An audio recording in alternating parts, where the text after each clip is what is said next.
Assalamualaikum warahmatullahi wabarakatuh. Perkenalkan, nama saya Fahri Rajendra Putra dari kelas 04. Di sini saya akan menjelaskan sejarah perkembangan komputer generasi 1 sampai dengan generasi 5. Oke, pertama-tama kita akan menjelaskan komputer generasi pertama. Nah, komputer generasi pertama ini berawal dari tahun 1942 sampai dengan 1959. Nah, komputer generasi pertama ini disebut juga sebagai komputer dinosaurus. Kenapa disebut komputer dinosaurus? Karena ukurannya ini yang relatif besar, mirip komputer induk atau komputer utama ya.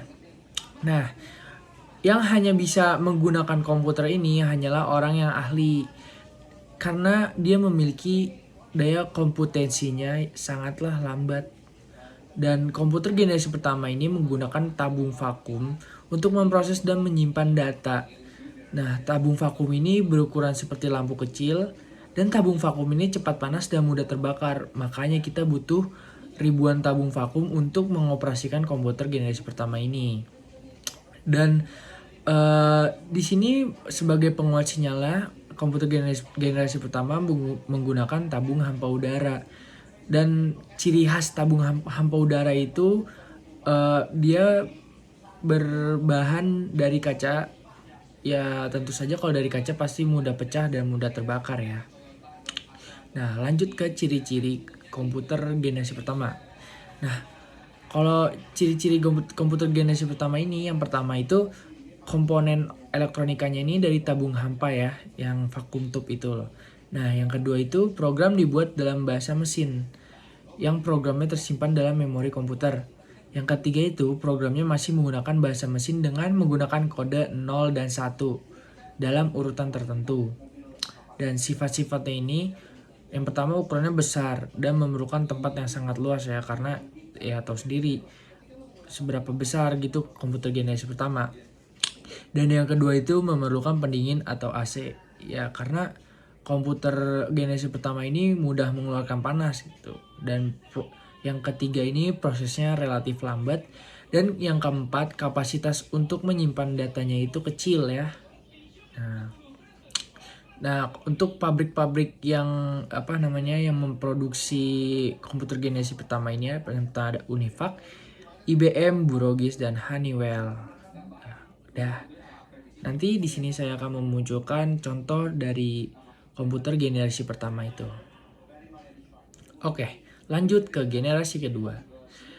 Nah, komputer generasi kedua ini muncul pada era 1960-an. Munculnya komputer generasi ini ditandai dengan ditemukannya transistor, yaitu komponen elektronik yang berukuran kecil, yang cara kerjanya memanfaatkan aliran muatan elektron di dalam zat padat kristalin. Nah, transistor merupakan ciri khas komputer generasi kedua ya. Jadi dia menggunakan transistor. Bahan bakunya itu terdiri dari 3 lapis, yaitu basic, kolektor, dan emitter.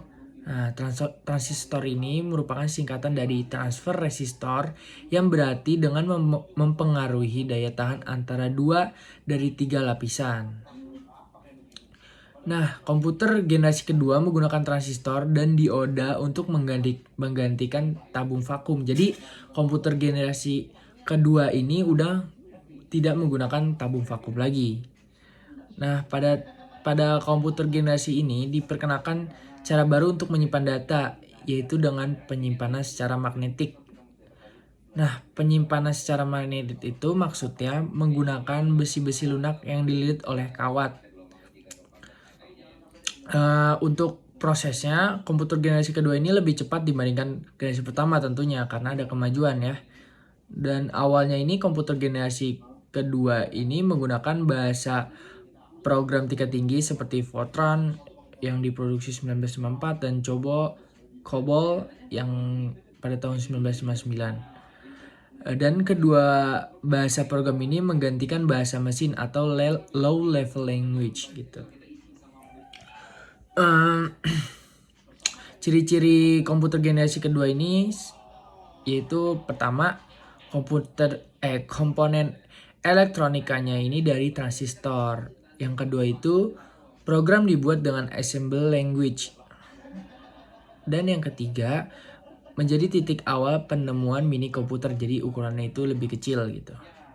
Dan sifat-sifatnya ini yang pertama itu ukurannya relatif kecil ya dibandingkan generasi pertama. Yang kedua banyak mengeluarkan panas, maksudnya tidak banyak mengeluarkan panas. Yang ketiga telah mengenal magnetic tape atau magnetic disk untuk menyimpan datanya. Dan yang keempat itu mulai mengenal teleprocessing atau time sharing yang memungkinkan beberapa user dapat memakai komputer secara bersamaan. Dan yang kelima itu prosesnya lebih cepat. Yang keenam kapasitas untuk menyimpan data lebih besar. Yang ketujuh itu membutuhkan tegangan listrik sebagai generasi sebelumnya. Yang ke-8 itu memori masih cukup kecil tapi lebih besar dibandingkan generasi pertamanya ya. Dan nanti saya akan tampilkan contoh komputer generasi keduanya. Oke, lanjut ke generasi ketiga. Komputer generasi ketiga itu merupakan merupakan perkembangan yang paling pesat dalam perkembangan komputer yang ada. Nah, komputer generasi ini muncul di era tahun 1965 sampai 1971-an. Ciri-cirinya itu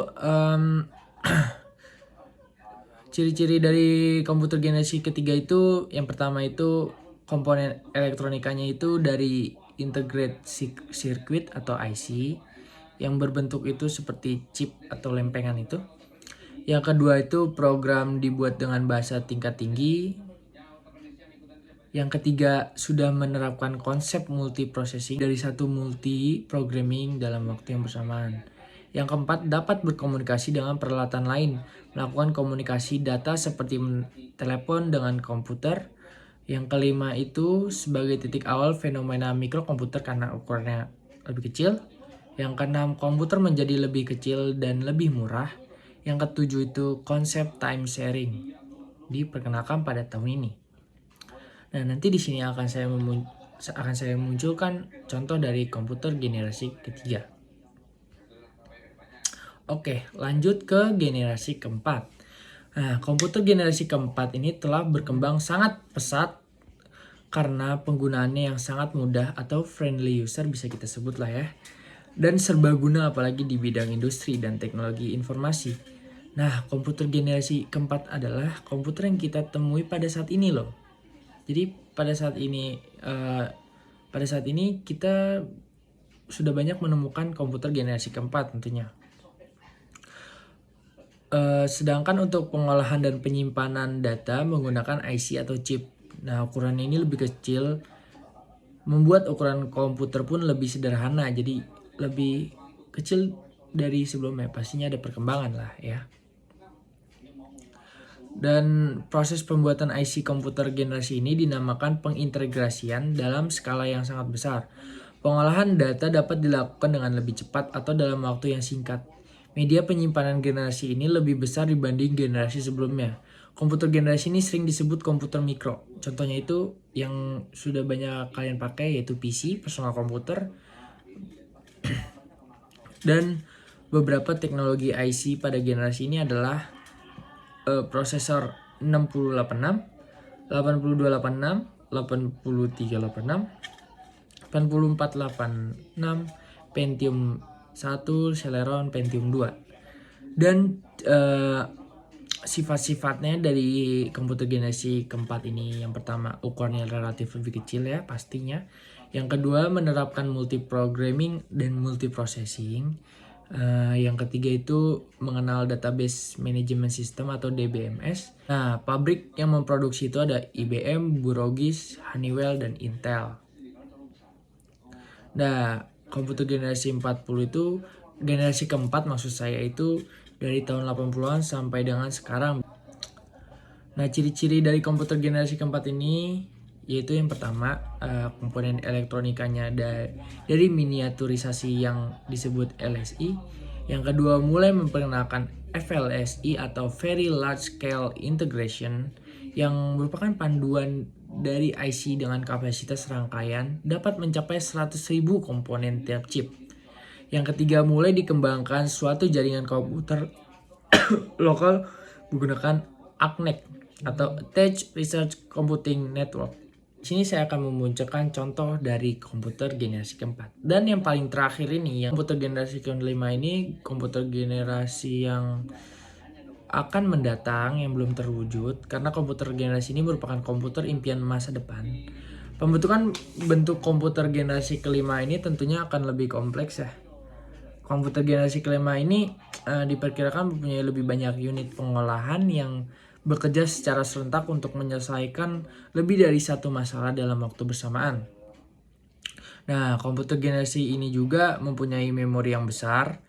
Nah, komputer impian ini diperkirakan akan mempunyai kepandaian tersendiri untuk dapat membuat keputusan sendiri. Dan sifat luar biasa komputer ini disebut juga sebagai kecerdasan buatan. Nah, rencana masa depan komputer generasi kelima ini adalah komputer yang telah memiliki artificial intelligence atau AI. Sehingga komputer di masa depan dapat memberikan respon atas keinginan manusia. Yang pertama, ciri-ciri komputer generasi kelima itu, yang pertama itu komputer generasi ini masih dalam tahap pengembangan dan pemakaiannya belum banyak ya. Masih dalam penelitian lah. Yang kedua itu pengembangan komputer generasi ini dipelopori oleh negara Jepang karena ya mungkin dia teknologinya lebih berkembang gitu ya. Yang ketiga itu komponen elektronikanya menggunakan bentuk paling baru dari chip FLSI. Dan yang keempat, program dibuat dalam bahasa Prolog atau Programming Logic dan LISP, List Processor. Nah, komputer generasi kelima difokuskan kepada AI atau Artificial Intelligence atau kecerdasan buatan, yaitu sesuatu yang berhubungan dengan penggunaan komputer untuk melaksanakan tugas-tugas yang merupakan analog tingkah laku manusia. Nah, sifat-sifatnya itu yang pertama itu dapat membantu menyusun program untuk dirinya sendiri. Yang kedua dapat menerjemahkan dari suatu bahasa ke bahasa lain.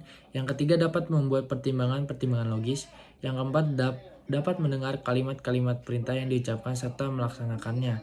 Dapat memilih setumpuk fakta serta menggunakan fakta yang diperlukan. Dapat mengolah gambar serta mengerti sebuah foto. Tuh. Nah, sekian penjelasan komputer generasi pertama sampai 5 dari saya. Kurang lebih mohon maaf. Wassalamualaikum warahmatullahi wabarakatuh. Terima kasih.